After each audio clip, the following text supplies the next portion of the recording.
Professor উজান চৌধুরী লেখনীতে বন্যা সিকদার পর্ব সংখ্যা 12। ভোরের স্নিগ্ধ নরম আলো চোখের ওপর আছড়ে পড়তে মুহূর্তের মধ্যে চোখ মুখ কুঁচকে নিল মৌ। সে আড়মোড়া ভেঙে অন্য পাশে মুখ ফিরিয়ে ঘুমালো, কিন্তু সূর্যের আলো তখনও তার চোখের ওপর আঁচড় কাটছে। বেলা কতটা হয়েছে তার কোনো ধারণা নেই, তবে এখন বিছানা ছাড়ার বিন্দুমাত্র ইচ্ছে নেই তার। ঘুম তার বরাবরই খুব প্রিয়। হঠাৎ চিরচেনা সেই পারফিউমের মিষ্টি ঘ্রাণ নাকে এসে লাগলো। ঠিক তখনই আপনা আপনি মৌয়ের ঠোঁটের কোণে হাসি ফুটে উঠল। তার ঠোঁটের সে মিষ্টি হাসি দেখে উজান নিজেও হাসল। মেয়েটা তার উপস্থিতি আগে থেকে টের পায়, হয়তো একেই বলে ভালোবাসা। উজান ধীরে ধীরে মৌয়ের কানের লতিতে হালকা ঠোঁট ছুঁয়ে দিল। সঙ্গে সঙ্গে মৌয়ের শরীরে এক অদ্ভুত শিহরণ বয়ে গেল। এই অনুভূতি ভিন্ন, বড্ড অদ্ভুত। সে চোখ বন্ধ করেই রইল। ঠিক তখনই কানের কাছে ভেসে এলো সেই পরিচিত ভারী কণ্ঠস্বর, মিসেস উজান চৌধুরী, প্লিজ ওঠেন না এবার, আপনার অপেক্ষায় কে একজন না খেয়ে বসে আছে। সঙ্গে সঙ্গে মৌ তড়িঘড়ি করে উঠে বসল, আর বসার সময় উজানের মাথার সঙ্গে তার কপালে জোরে টোকা লাগলো। ব্যথায় কুঁকড়ে উঠল মৌ। ঠোঁট ফুলিয়ে উজানের দিকে তাকিয়ে কাঁদো কাঁদো গলায় বলল, ব্যথা দিলেন কেন? আমার বুঝি কষ্ট হয় না? তার এমন ইনোসেন্ট মুখের দিকে দেখে উজান এবার শব্দ করে হাসল। মেয়েটা এমন চাহনি, এমন মুগ্ধময় কথা আর পাগলামি তাকে বরাবরই ঘায়েল করে। মেয়েটা দিন দিন তার অভ্যাসে পরিণত হচ্ছে। এই অভ্যাস কি আদৌ কোনো দিন থামবে? এর উত্তর জানা নেই উজানের, শুধু জানে এই মেয়েটাকে তার বড্ড প্রয়োজন। হঠাৎ উজানের কণ্ঠ প্রতিধ্বনিত হলো, এতটুকু ব্যথা সহ্য করতে পারেন না? তাহলে ভবিষ্যতে আমার দেওয়া ব্যথাগুলো কিভাবে সহ্য করবেন শুনি? উজানের এই কথার আগাগোড়া কিছুই বুঝতে পারল না মৌ, তাই ফ্যাল ফ্যাল করে তাকিয়ে রইল কিছুক্ষণ। তারপর নীরবতা ভেঙে বলল, আপনি কেন আমায় ব্যথা দিবেন? আপনি না বলেন আমার কষ্ট আপনার সহ্য হয় না, তাহলে আপনি কেন আমাকে কষ্ট দিবেন? তার এই অবুঝ প্রশ্নে উজান কি বলবে ভেবে পায় না। মেয়েটা কেন এত অবুঝ? এই অবুঝপনাই তো তাদের মাঝখানে অদৃশ্য এক দূরত্ব তৈরি করে রেখেছে। উজান দীর্ঘশ্বাস ফেলে বিড়বিড় করল, বুঝতে পারছি আমার মিসেসের মধ্যে এখনো ম্যাচুরিটি আসেনি। মাবুদ জানে আর কত অপেক্ষা করতে হবে আমাকে। মাবুদ, এবার আমার মিসেসকে সঠিক বুদ্ধি দাও। মৌ নিভিনুভি দৃষ্টিতে তাকিয়ে ফিসফিস করে জিজ্ঞাসা করল, কিছু বললেন? উজান মাথা চুলকাতে চুলকাতে উত্তর দিল, কিছু না। চলেন এবার ব্রেকফাস্ট করে কলেজে যেতে হবে। 2 দিন পর পরীক্ষা, অথচ আপনার সিলেবাস নিয়ে কোনো ভ্রুক্ষেপ নেই। লোক যদি শোনে প্রফেসর উজান চৌধুরীর ওয়াইফ ফেলটু, তখন আমার মান সম্মান থাকবে? একটু তো পড়াশোনা করুন ম্যাডাম, অন্তত 5 নাম্বার তো তুলবেন। মৌখিক তবুও কিছুক্ষণ বোকার মতো তাকিয়ে রইল। তা দেখে উজান ধমক দিলেই সে তড়িঘড়ি করে ফ্রেশ হতে চলে গেল। প্রায় মিনিট 20 পর মৌ শাওয়ার নিয়ে বেরিয়ে এলো। তাকে ওভাবে ঝটপট শাওয়ার নিয়ে বের হতে দেখে উজান খানিকটা অবাক হলো, কারণ মেয়েটার কাছে শাওয়ার নেওয়া মানে চরম বিরক্তি। আজ না বলেই সে নিজে থেকে শাওয়ার নিয়ে এসেছে। মৌ কলেজের ড্রেস পরে বের হলো। ভেজা চুলগুলো নিয়ে উজানের সামনে দাঁড়িয়ে গেল সে। উজান তৃপ্তির হাসি হেসে মৌয়ের চুলগুলো হেয়ার ড্রায়ার দিয়ে শুকিয়ে দিতে দিতে বিড়বিড় করে, মিসেস চৌধুরী, রাতে আমাদের মধ্যে কি কিছু মিছু হয়েছিল? না মানে এত সকাল সকাল শাওয়ার নিলেন যে, তাই জিজ্ঞাসা করছি। তার কথায় মৌ লজ্জায় কুঁকড়ে গেল। সে লজ্জায় রাঙা মুখের দিকে তাকিয়ে উজানের ঠোঁটের কোণেও এক চিলতে হাসি ফুটে উঠল। চুল বাঁধা শেষ করে উজান নিজের ব্যাগ নিয়ে রুম থেকে বেরিয়ে গেল, আর মৌ তার আগে আগে হাঁটতে লাগলো। হঠাৎ মৌ 2 কদম এগিয়ে গিয়ে আবার পিছিয়ে এলো। উজানের মুখোমুখি দাঁড়িয়ে চোখ রাঙালো, এই যে ওয়েট, আপনি কাল রাতে কোথায় গিয়েছিলেন? রাতে ঘুম ভাঙার পর আপনাকে খুঁজে পেলাম না। আর ওয়াশরুমের ভেতর শার্টের ওপর রক্ত লেগে কেন ছিল? মৌয়ের প্রশ্নে উজান ভ্যাবাচ্যাকা খেয়ে গেল। মেয়েটা রাতে জেগেছিল অথচ সে টেরই পায়নি। আর ওয়াশরুমের ভেতর রক্তমাখা শার্টটি ফেলে দেওয়ার কথা ভুলে গিয়েছিল সে। এখন এই প্রশ্নের উত্তর কি দেবে? সে বড় বড় শ্বাস ফেলে নিজেকে স্বাভাবিক করার চেষ্টা করলো। হপ ইডিয়েট, ওটা রক্তমাখা শার্ট ছিল না, রঙের দাগ ছিল।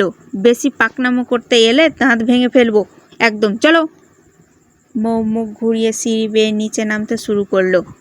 ব্রেকফাস্ট শেষ করে দুজনেই কলেজের উদ্দেশ্যে রওনা দিল। উজানের বাইকে বসে তাকে পেছন থেকে আষ্টে পিষ্টে জড়িয়ে রাখল মৌ। কলেজ গেট থেকে কিছুটা দূরে নেমে সে অন্য পাশে গিয়ে দাঁড়ালো। মৌ কলেজে প্রবেশের কিছুক্ষণ পর উজানও প্রবেশ করলো। অন্যদিকে মেহের গুটি গুটি পায়ে কলেজের দিকে এগিয়ে যাচ্ছে। আজ অনেক দিন পর কলেজে পা রাখা হচ্ছে, 2 দিন পর পরীক্ষা, সেই নিয়ে তার দুশ্চিন্তার অন্ত নেই। এর মাঝে হঠাৎ কারো শক্ত বুকের সাথে সজোরে ধাক্কা খেল সে। এত তাড়াহুড়োই ছিল যে সামনে কে আছে খেয়াল করেনি। ভীতু মুখে সামনের লোকটির দিকে তাকাতে সে চমকে উঠল। সামনে বিধ্বস্ত অবস্থায় ইফাত দাঁড়িয়ে আছে। মানুষটার মধ্যে আকাশ পাতাল তফাৎ হয়ে গেছে। সেই আগের সৌন্দর্য আর নেই। ঠোঁট দুটো কালো কুচকুচে হয়ে আছে। মেহেরের আর বুঝতে বাকি রইল না কেন তার এমন অবস্থা। তার মুখের দিকে তাকিয়ে মেহেরের বুক কেঁপে উঠল। একটা ছেলে যে সামান্য মেয়ের জন্য নিজের এমন বেহাল দশা করতে পারে তা তার ধারণাতেও ছিল না। ইচ্ছে করছিল পাশ কাটিয়ে চলে যেত, কিন্তু পা যেন নড়ছেই না। হঠাৎ ইফাত তার হাত ধরে নিজের হাতের ভাঁজে ডুবিয়ে সামনের দিকে এগোতে লাগলো। যেখানে তার হাত সরিয়ে দেওয়ার কথা ছিল সেখানে মেহেরের মনে এক অদ্ভুত অনুভূতি হচ্ছে। কেন এমন হচ্ছে তা সে নিজেও জানে না, তবে মনে হচ্ছে বহু বছর পর কোনো আপন মানুষের সন্নিকটে এসেছে সে। ইফাত মেহেরের দিকে তাকিয়ে জিজ্ঞাসা মৃদু স্বরে আওড়ালো, কেমন আছো ফুলকন্যা? জি ভালো আছি। এতটুকু উত্তর দিয়ে মেয়ে চুপ হয়ে গেল। অর্ধপর সে নিজেও ইফাতের দিকে তাকিয়ে মৃদু স্বরে জিজ্ঞাসা করল, আপনি কেমন আছেন মিস্টার? ইফাত অসহায় দৃষ্টিতে তাকিয়ে রইল। ইস, কপালে বিন্দু বিন্দু ঘাম জমে থাকা এই মেয়েটার মুখের দিকে তাকালে কেন তার সকল দুঃখ মুছে যায়। কিন্তু এই মেয়েটাকে নিজের করে পাওয়া কি আদৌ সম্ভব? সে তপ্ত শ্বাস ফেলল। যেহেতু বেঁচে আছি সেহেতু ভালোই আছি। তাজমহলের সৌন্দর্য কখনো বুঝতেই দেই না, সেটা আসলে একটা কবর। কথাটা যেন মেহেরের মাথায় বজ্রপাত করল। মানুষটা চোখের দিকে তাকানোর আর সাহস পেল না, তাই সাথে সাথে চোখ নামিয়ে নিল। কতটা কষ্ট পেলে মানুষ নিজেকে এভাবে উপস্থাপন করতে পারে, কিন্তু সেই বা এখন কি করবে? সে তো নিজের অন্ধকার অতীত ফেলে এসেছে, এখন কিভাবে এই মানুষটার সঙ্গে নতুন ঘর বাঁধবে? এটা তো অসম্ভব। মেহেরকে চুপ থাকতে দেখে ইফাত আবারও নিচু স্বরে আর্জি জানালো, ফুলকন্যা, আজকের দিনটা কি আমাকে দেবে তুমি? প্লিজ, আর কখনো এমন আবদার নিয়ে তোমার সামনে আসবো না, কথা দিচ্ছি। মেহের এক পলক ইফাতের দিকে তাকালো।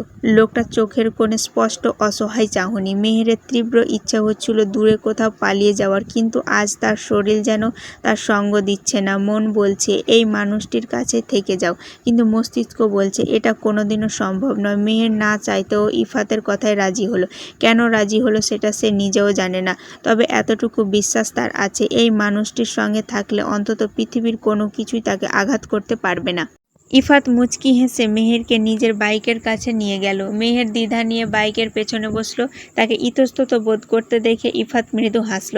টেনশন নিও না, কিছু হবে না, আর আমাকে ধরে বসো, নয়তো পড়ে যাবে। মেহেরের সাহস হলো না ইফাতকে ধরার। তার এত কাছাকাছি আসতে ভীষণ অস্বস্তি হচ্ছিল, কিন্তু ইফাতের এইটুকু আবদার সে ফেলতে পারল না। মানুষ কখনো এত অসহায়ভাবে অনুরোধ করেনি তাকে। আচমকা ইফাত নিজেই মেহেরের হাত টেনে নিজের কোমরের ওপর রাখলো। মেহের শুকনো ঢোক গিলল। ঠিক তখনই বাইক স্টার্ট দিতে মেহের ভয়ে ইফাতের শার্ট শক্ত করে খামচে ধরল। ইফাত হাসল। মেয়েটা যে কেন এত অল্পতে ভয় পাইতে সে বুঝতে পারে না। প্রায় আধা ঘন্টা পর তারা দুজনে একটা নদীর ধারে লেকের পাড়ে এসে হাজির হলো। ইফাতের জায়গাটা ভীষণ পছন্দ, যদিও এখানে আসতে মাত্র 10 মিনিট লাগার কথা ছিল, কিন্তু মেহের ভয় পাবে ভেবে সে ধীর গতিতে চালিয়েছে। ইফাত হাত ধরে মেহেরকে বাইক থেকে নামালো। বাইকটা একপাশে রেখে লেকের পাড়ে বসলো দুজন। ইফাত ক্ষণে ক্ষণে মেহেরের দিকে তাকাচ্ছে, কিন্তু মেহের মাথা নিচু করে আছে। এর মাঝেই তীব্র আশঙ্কা নিয়ে ইফাত অফুটন্ত স্বরে বলল, ফুলকন্যা, আমরা কি ঘর বাঁধতে পারি না? মেহের চমকে তাকালো। লোকটার আদুরে ও করুণ স্বরে কথাগুলো শুনে সে নিভু নিভু দৃষ্টিতে তাকিয়ে রইল। মানুষটার মুখের দিকে তাকালে মন চায় অনন্তকাল তাকিয়ে থাকে, কিন্তু মস্তিষ্ক বলে এটা পাপ। মেহেরকে চুপ থাকতে দেখে ইফাত আবারও নিচু স্বরে আওড়ালো, ফুলকন্যা, আমার কথায় কি তুমি কষ্ট পেয়েছো? ট্রাস্ট মি, আমি তোমাকে আঘাত করতে চাই না, তবে আমার যে একটা ঘর খুব প্রয়োজন। আমার এই সুখের সংসারে কি তুমি আমার সঙ্গিনী হবে না? ততক্ষণে মেহের মাথা নিচু করে ফেলল। নিস্তেজ গলায় বলে, এটা সম্ভব নয়। কেন সম্ভব নয়? তুমি শুধু একবার হ্যাঁ বলো, আমি বাকি সব সামলে নেব। আচ্ছা, তোমার কি আমার অতীতের বেপরোয়া জীবন নিয়ে সমস্যা? ট্রাস্ট মি, অনেক দিন ধরে আমি তুমি ছাড়া অন্য কোনো নারীর দিকে তাকাইনি। তোমার কথা শুনে আমি আমার সেই ধ্বংসাত্মক জীবন ছেড়ে দিয়েছি। এখন নিজে রোজগার করে নিজের মতো চলছি। তবুও কি আমাকে তোমার পাশে মানাবে না? মেহের মৃদু হেসে উঠল। তার হাসির শব্দে ইফাত ভ্রু কুঁচকে তাকালো। মেহের কেন হাসছে তা সে বুঝতে পারছে না। মেহের বলল, আচ্ছা, আপনার কি মনে হয় আপনার প্রেম কিংবা টাকার জন্য আমি আপনার বউ হতে চাই না? এমনটা নয়, আসলে আমি চাই না আপনার মতো চাঁদের গায়ে আমার কারণে কলঙ্ক লাগুক। আমি আপনাকে ঠকাতে পারবো না। আপনি নতুন কাউকে নিয়ে ঘর বাঁধুন। ইফাত আর্তনাদ করে বলল, যে ঘরে তোমার ছোঁয়া নেই সেই ঘর আমি কিভাবে বাঁধবো বলো? আপনি অবুঝ বাচ্চার মতো কেন কথা বলছেন? আমি আগেই বলেছি, আমার অন্ধকার অতীত জানলে আপনি কখনোই চাইবেন না এমন কোনো নারী আপনার সঙ্গী হোক। আমি তোমার অতীত জানতে চাই না, আমি শুধু তোমাকে চাই। মেহের একটি তপ্ত শ্বাস ফেলল। এবার মনে হচ্ছে এই লোকটার কাছে অতীত না বললেই নয়। সে আর মানুষটার কষ্ট দেখতে পারছে না। যদিও মেহের খুব ভালো করেই জানে তার অতীত শুনলে ইফাত কখনোই তাকে বউ বানানোর কথা ভাববে না।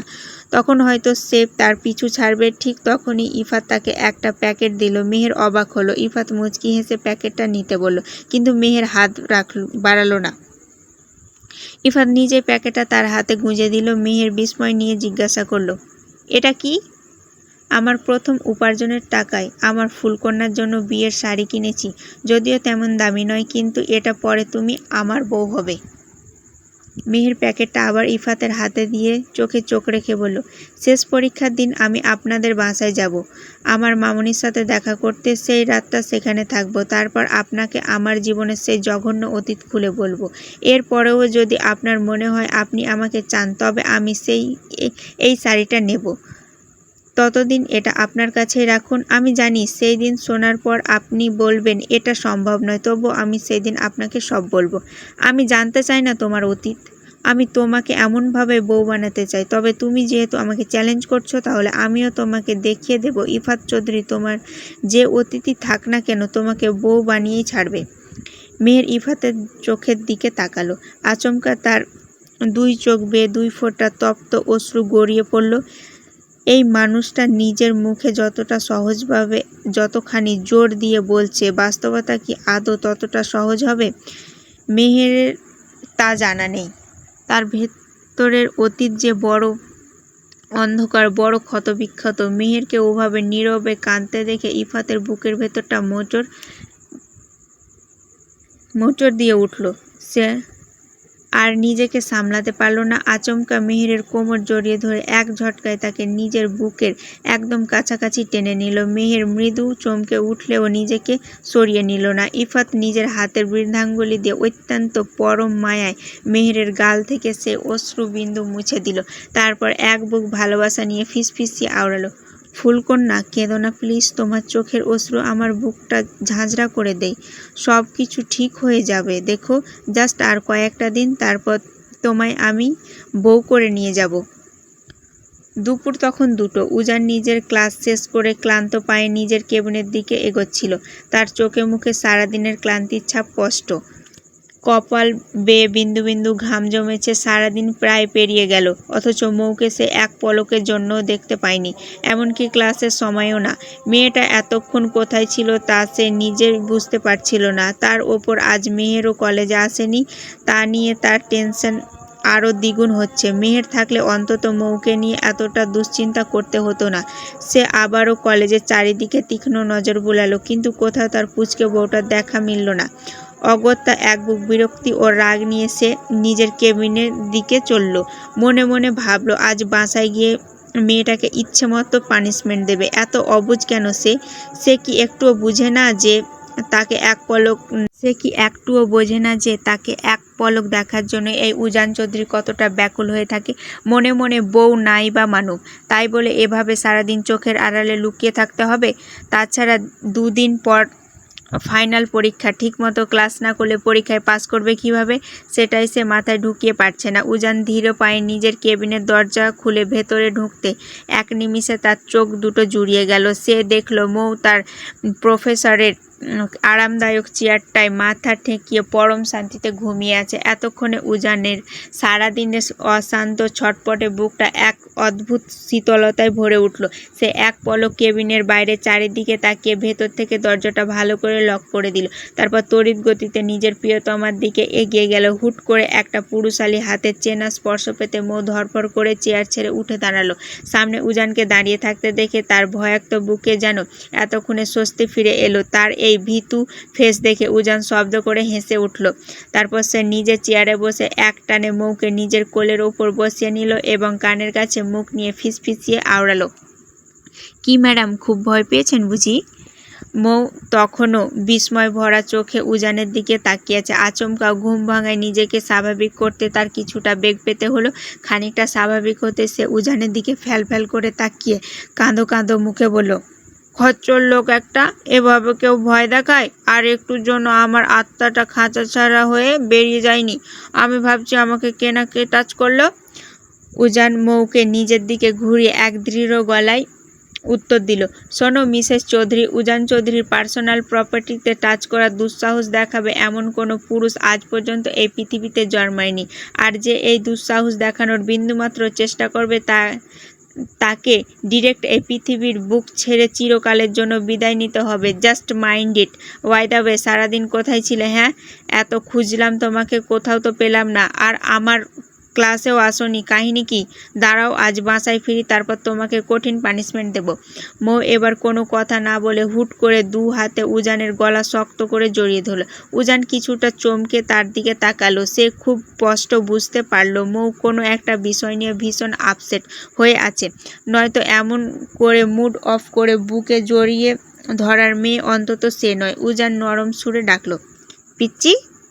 কিন্তু মৌয়ের মুখ থেকে কোনো রেসপন্স বা সাড়া এলো না। তারপর বেশ কয়েকবার ডাকার পরেও যখন ফলাফল শূন্য, তখন উজান মনে মনে কিছুটা ভয় পেল। সে আলতো করে মৌয়ের মুখটা নিজের দিকে ঘুরিয়ে দেখতে পেল মেয়েটা চোখ বেয়ে অনবরত অশ্রু ঝরছে। মৌয়ের চোখের কোণে জল দেখে উজানের ভেতরের মনটা এক লহমায় হাহাকারে ভরে উঠল। সে উগ্রীব কণ্ঠে জিজ্ঞাসা করলো, কি হয়েছে আমার পিচ্চিটার? আমার কোনো কথায় কি খুব কষ্ট পেয়েছো? সরি পিচ্চি, আই এম রিয়েলি সরি। তবু এভাবে কেঁদো না প্লিজ, তোমার কান্না আমি সহ্য করতে পারি না। কেন বোঝো না? মৌ উজানের বুকে মুখ লুকিয়ে অফুটন্ত স্বরে বলল, আপনার কথায় আমি একটুও কষ্ট পাইনি। তাহলে কি শরীর খারাপ লাগছে? মাথা ব্যথা করছে তোমার?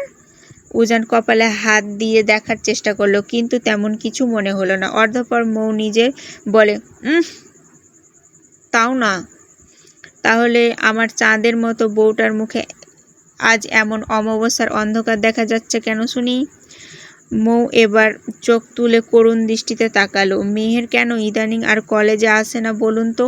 আমার ওকে ছাড়া একদম ভালো লাগে না। ওকে ছাড়া আমি জীবনে একটা মুহূর্ত কখনো একা থাকি। অথচ বিয়ের পর থেকে ওর সাথে আমার আজ কতদিন ধরে দেখাই হয় না। আপনি মেহেরকে আপনাদের বাসায় নিয়ে আসুন না প্লিজ। ওকে আপনাদের খাবার দিতে হবে না, ও আমার ভাগের খাবার থেকেই আধা আধি করে খাবে। তবু ওকে আপনাদের বাড়িতে নিয়ে আসুন না। ওর পড়াশোনার খরচ ও নিজেই চালাতে পারে, কারো দয়ার প্রয়োজন নেই ওর। আর কিছু চাই না আমার আপনার কাছে। মৌ আর মেহেরের মধ্যেকার আন্তরিক বন্ডিং উজান খুব ভালো করে জানে। মেয়ে দুটো ছোটবেলা থেকে একে অপরকে ছাড়া এক রাতও অন্য কোথাও কাটায়নি। অথচ বিয়ের পর থেকে তাদের মাঝখানে দূরত্বটা আকাশচুম্বী হয়ে গেছে। উজান আসলে মেহেরকে আগেই বলেছিল তাদের চৌধুরী ভিলায় এসে থাকতে, কিন্তু মেহের আত্মসম্মান বোধ বড্ড বেশি হওয়ায় সে অন্যের আশ্রয়ে থাকতে রাজি হয়নি। উজান অত্যন্ত গম্ভীর মায়ায় সাথে মৌয়ের চোখের অশ্রুটুকু নিজের আঙ্গুল দিয়ে মুছে দিল। তারপর তাকে নিজের বুকের কাছে শক্ত করে জড়িয়ে নিল। সে হেসে আওড়ালো, ধুর পাগলি, এই সামান্য কারণে কেউ এভাবে কান্না করে? আর মেহের তো আমার শালিকা, সে আমাদের সাথে থাকবে, তাতে এখানে টাকা পয়সা আর খরচের কথা আসছে কেন? হ্যাঁ, আমার তো নিজের কোনো বোন নেই। মেহের তো আমার নিজের বোনের মতনই। তোমার মেহেরকে চাই তো? মৌ মাথা নেড়ে সায় দিল, ওকে ডান। তুমি আজ বাসায় পৌঁছানোর আগেই দেখবে মেহের তোমার বাসায় তোমার সামনে হাজির হয়ে গেছে। মৌ একটু ইতস্তত করে বলল, আমার তো বাড়ি নেই। তবে মেহের কোথায় যাবে? ওকে আপনি আপনাদের বাড়িতে আসতে বলুন।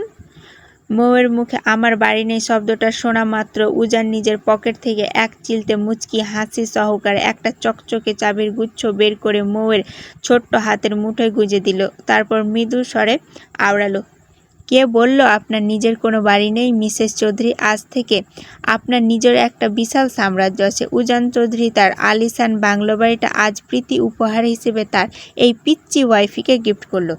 ময়ের চোখ তো এবার কপালে উঠার উপক্রম। মানুষটা এমন কেন? সামান্য একটা কথার কথা শুনেই কত কি ভেবে বসে থাকে। তার থেকেও বড় কথা, সে তো জাস্ট কথার কথা বলেছে, তাই বলে তাকে আস্ত একটা বাংলো বাড়ি গিফট করে দিতে হবে?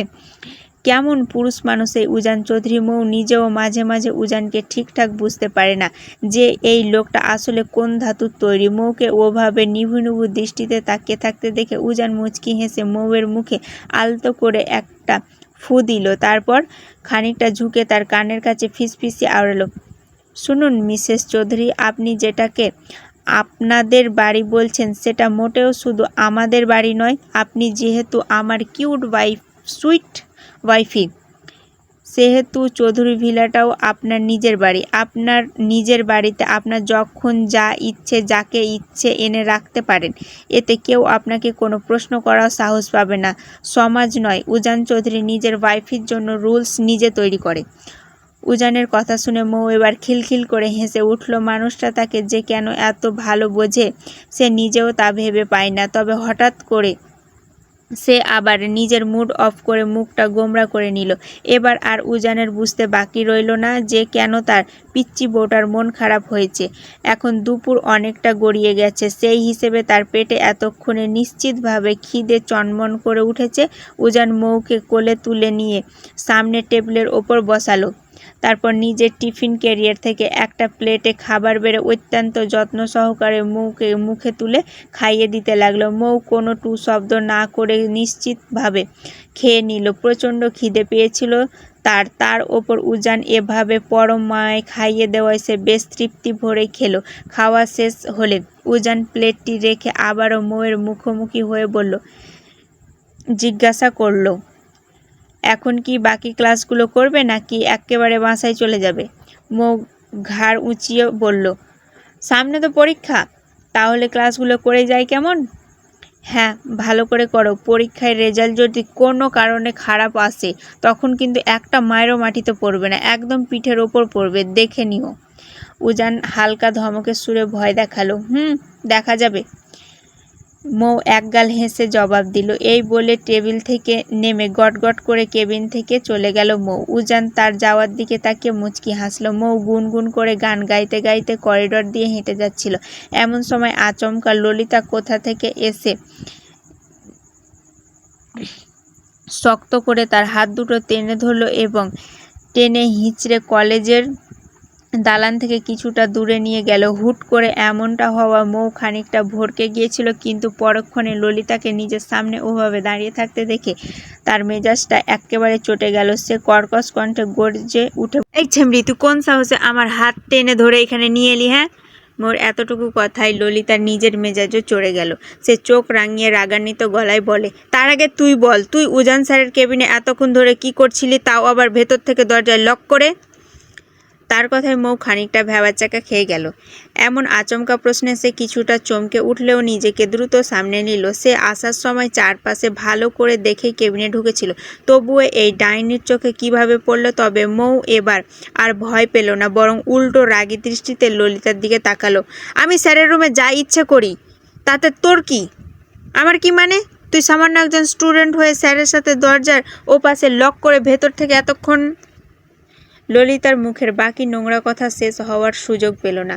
তার আগে মৌ নিজের ডান হাতটা ঘুরিয়ে ঠাস ঠাস করে ললিতার গালে পরপর দুটো সজারো থাপ্পড় বসিয়ে দিল। Just mind your language Lalita, নিজের লিমিট ক্রস করিস না একদম। মৌ দাঁত কিরমির করে বলল।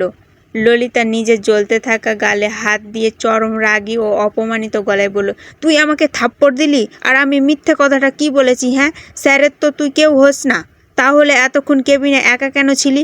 নিজের নোংরা শরীর দেখিয়ে পরীক্ষায় ভালো রেজাল্ট করতে চাস, তাই তো? ললিতার এমন জঘন্য কথা শুনে মৌয়ের ভেতরের বাঘিনী রূপ যেন এবার জেগে উঠল। সে আর এক মুহূর্ত দেরি না করে আবারও সজোরে ললিতার অন্য গালে একটা থাপ্পড় বসিয়ে দিল। তোকে আমি আগেই বলেছি নিজের লিমিটে থাকতে, আর তুই নিজে নোংরা বলে আমাকেও নিজের মতো নোংরা ভাবছিস? আমার স্যারের সাথে কিছু পার্সোনাল দরকারি কথা ছিল, তাই গিয়েছিলাম।